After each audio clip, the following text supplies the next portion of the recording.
Mga kapuso, mga ka-feeling, ako po si Pretty Trisha at kasama ko ang crush ko na si Miko Ainona. Yeah! Ito lang sa Survivor Philippines Exclusive! It's great to be back here! Yeah! Na-excite na naman ako kung ano yung mga pagkikwentuhan natin. Mas ako lalong na-excite kasi kasama kita again. Pero Miko, naging close mo ba si Ian? Actually, after nang matanggal kaming dalawa, nung nag-uusap na kami tungkol sa Survivor, mas naging close kami. Lalo na nung pagbalik namin dito sa Pilipinas, mas lalo kami naging type ni Ian. Mas lalo kaming gumigimik, lumalabas, nagkukentuhan. Yun, mas naging close kami. Kahit na alam pala niya na binoto ko siya at siya rin yung isa sa mga dahilan kung ba't ako binoto niya. What I can say is that Miko wanted to vote for you. That's what I want to tell you. I never thought I'd do this. I'm really sorry, but I heard you were gonna vote for me, so I have to do it before you. I love you, bro. Let's get to know more about Ian Batherson bago siya pumasok sa isla. At bago niya napauso yung mga salitang Nagar! At yung salitang, anong nangyayari? Ano nangyayari? Watch this.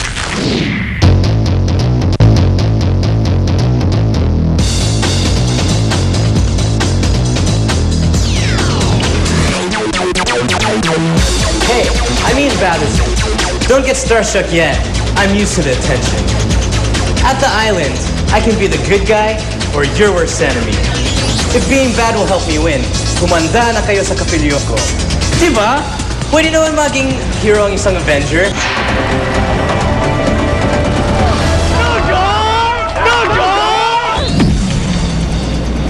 Yung pala yun? Alain mo, no, mga katribo, merge na kaagad. Samantalang dati pinag-iisipan pa natin ano yung mga alliances natin, kung ano yung mga strategies natin sa Survivor, di ba? Kaya nga, tama. Pero Sa mga pangyayari, diba? no? Parang nasa gitna na tayo. Sayang. Parang I'm just one step na lang sa tribal council. One step. Don't worry. Tribal council na. Don't worry. Okay na ako. Okay na ako.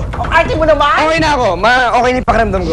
Naalala mo, Miko, nung isang malaking tribe pa tayo, nagkakwentuhan tayo about food, ano yung pinaka-na-crave mo na talagang gustong-gusto mong kainin pag alis mo sa isla? Aba, pare-parehas naman tayo. Nung nasa isa pa lang tayo, yung mga Pinoy na pagkain, syempre, una yan. Tapos, syempre, gusto rin natin matikman yung mga Thai food, Thai cuisine, di ba?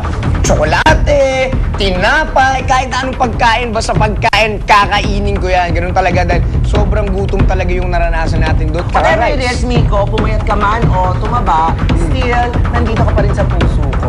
Wow naman! Alam mo, speaking of food, alam mo nakakaingit sila. Kasi after nun natanggal ka, nag-party sila sa merge. Kaya nga, nabalitaan ko yan. Tama! At mga katribo, panoorin natin to.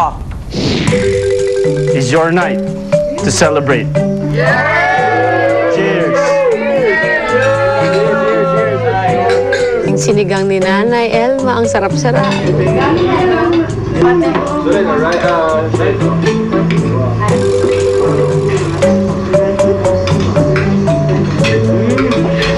Grabe, sayang na-miss natin yan. Pero, eto pa yung isang na-miss ko. Yung gapangan. Kala ko ako. Anong gapangan ganon? Hindi gapangan na ganon. Ang tawag doon, plastikan, no? Plastikan! Ang tawag yung sinasabi behind your back, plastikan hindi gapangan. Kunyari na, si ganyan, hindi, may mga sinasabi pa na, alam mo, si ganyan, ganyan, sugo, mga keme-keme, apa-fluk-fluk. Huwag na ko. Ang tawag hindi gapangan, kundi plastikan.